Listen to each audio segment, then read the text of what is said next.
Welcome back in English class. बच्चों, आज की हमारी वर्कशीट है lesson 1 a letter to God पर बेस, जो आपकी फर्स्ट स्लाइड से लिया गया है। और इसमें आपको लेसन का फर्स्ट पार्ट डिस्क्राइब किया गया है, उस पर बेस कुछ क्वेश्चंस पूछे गए हैं। So let us start. Faith is like WiFi, it is invisible but it has the power to connect you to what you need. यानी जो फेथ होता है, विश्वास होता है, वो एक वाईफाई की तरह होता है जो इनविजिबल होता है, दिखाई नहीं देता, लेकिन इसमें इतनी ताकत होती है कि ये उस वस्तु से आपको कनेक्ट कर देता है, उस व्यक्ति से आपको कनेक्ट कर देता है जिसकी आपको ज़रूरत होती है। So read the following extract carefully and answer the questions that follow. तो आप इस पैसेज को बहुत ध्यान से पढ़ेंगे और इस पर जो बेस क्वेश्चंस पूछे गए हैं उनका आप आंसर देंगे। The house the only one in the entire valley, पूरी वैली में, पूरी घाटी में अकेला घर। Set on the crest of a low hill, crest मतलब चोटी के ऊपर, हिल और लो हिल का मतलब नीची पहाड़ी, एक नीची पहाड़ी की चोटी पर बना हुआ एक अकेला घर था। From this height one could see the river and the fields of ripe corn dotted with flowers that always promised a good harvest. और इस ऊंचाई से एक व्यक्ति नदी को और खेतों को, जो कि पके हुए कॉर्न और फ्लावर से पूरी तरह से भरे हुए थे, और जो इस बात का यकीन दिलाते थे कि अच्छी फसल होगी, उन्हें देख सकता था। The only thing the earth needed was a downpour और एटलीस्ट शावर। एक ही चीज़ जो इस वक्त ज़मीन को ज़रूरत थी वो थी एक तेज़ बारिश, या कम से कम एक अच्छी सी बारिश। Through out the morning Lencho, who knew his fields intimately, had done nothing. आज सुबह से लेंचो, जो अपने खेतों को बहुत अच्छे से, बहुत क्लोजली उनको जानता था, समझता था, उसने सुबह से कुछ नहीं किया था। But see the sky towards the north east, वो सिर्फ उत्तर पूर्व से के आसमान को देख रहा था। Now we are really going to get some water women, उसने अपनी पत्नी से कहा कि आज निश्चित रूप से बारिश होगी। The women who was preparing supper, उसकी वाइफ जो कि शाम का खाना तैयार कर रही थी, उसने उत्तर दिया, यस गॉड विलिंग, ऐसा ही लगता है, ईश्वर की इच्छा कि शायद ऐसा ही होगा।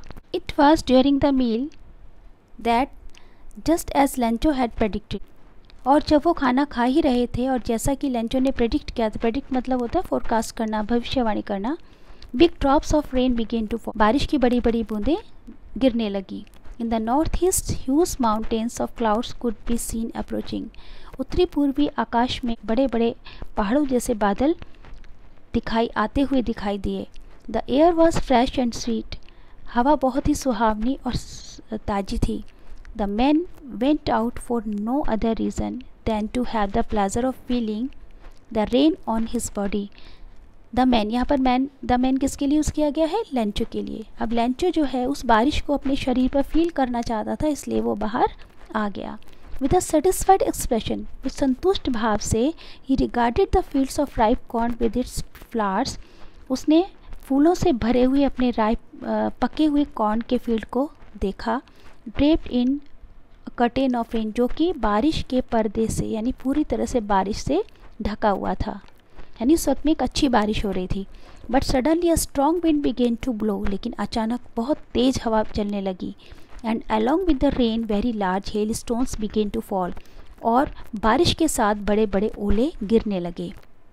These truly did resemble new silver coins, ये देखने में बिल्कुल सिल्वर कॉइन की तरह लगते थे। सिल्वर कॉइन मतलब चांदी के सिक्के। उन्हें सिल्वर कॉइन्स क्यों कहा? क्योंकि जो सिल्वर कॉइन्स होते हैं वो वाइट होते हैं और राउंड शेप्ड होते हैं, और वैसे ही जो हेल स्टोन्स हैं वो भी वाइट हैं और राउंड शेप्ड हैं।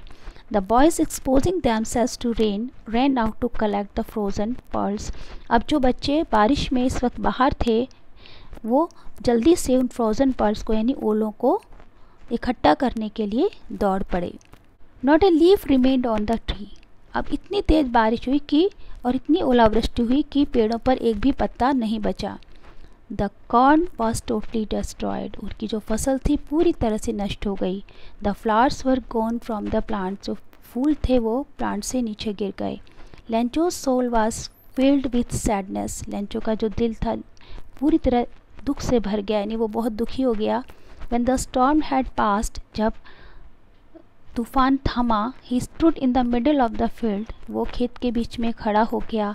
And said to his sons, और उसने अपने बेटों से कहा, A plague of locusts would have left more than this.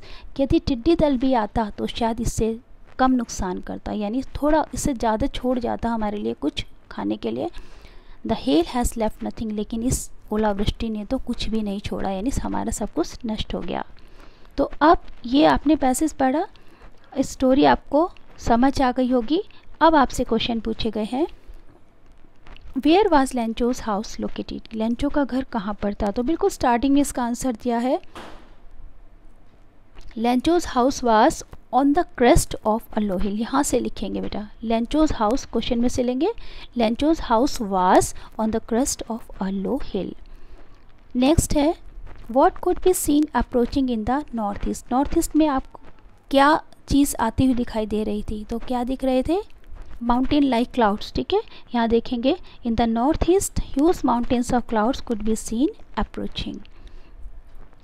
Y did Lencho go out, Lencho किस लिए बाहर गया था. लेंचो गो आउट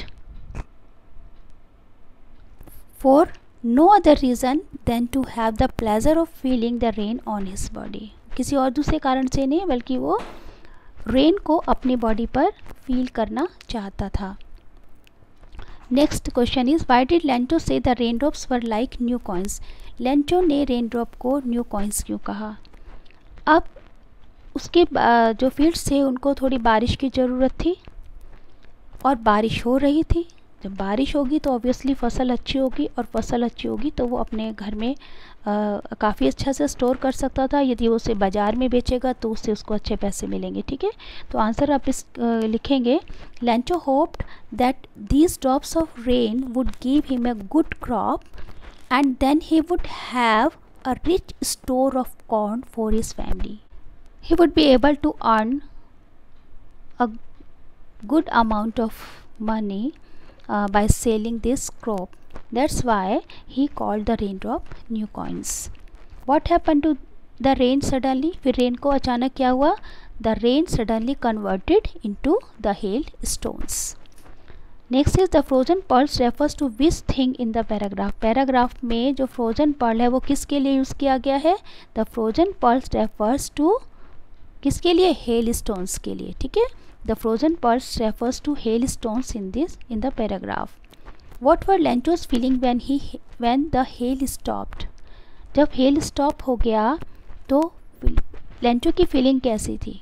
इसको आप लिख सकते हैं, Lencho was very sad because the hail had left nothing and they would have no corn that year. कि उसके जो हेल ने उसके लिए कुछ भी नहीं छोड़ा था, और अब इस साल उनके पास कुछ भी खाने के लिए नहीं बचा था. Next is find the word from the passage which means. अब इसमें से वर्ड्स दिए गए हैं, इनमें से जो और किधर मीनिंग दिए गए हैं. इनमें से जो वर्ड आपको इस पैसेज में यूज़ हुआ इन वर्ड्स के लिए, इन मीनिंग के लिए, तो वो वर्ड्स आपको इसमें बताना है. तो वेरी क्लोजली का मतलब होता है इंटीमेटली, कंटेंटेड का मतलब होता है सेटिस्फाइड, फोरकास्ट का मतलब होता है predicted, and to take after का मतलब होता है resemble. Insects which fly in the big swarms groups and destroy crops, इसको हम कहते हैं locust. Given a antonym of the word. यहाँ पे जो वर्ड हैं उनका एंटोनिम मतलब विपरीत शब्द बताना है. सैडनेस का प्लेजर, रिस्टोर का डिस्ट्रॉयड. इसके बाद refer the grammar worksheet shared earlier in punctuation marks. आपको एक वर्कशीट दी गई पंक्चुएशन मार्क्स पर बेस्ड, आपको उसको ढूंढना है, यानी अपनी वर्कशीट देखनी है, निकालनी है, और उसके बाद एनसर्कल करने हैं. कॉमास, एपोस्ट्रोफी, कोटेशन मार्क्स कहाँ कहाँ पर लगे इस पैसेज. ये जो पैसेज अब जो है उसको देखकर उसमें से जो ये कोटेशन मार्क्स, कॉमास, एपोस्ट्रोफी हैं उनको एनसर्कल करना है. आई होप कि आपको जो वर्कशीट है अच्छे से क्लियर हो गई होगी. अब आप जल्दी से वर्कशीट करके इसे ग्रुप पे डालेंगे. इसी के साथ हमारी वर्कशीट एक्सप्लेनेशन एंड होती है. See you in the next class. Till then stay home, stay safe. Thank you, have a nice day.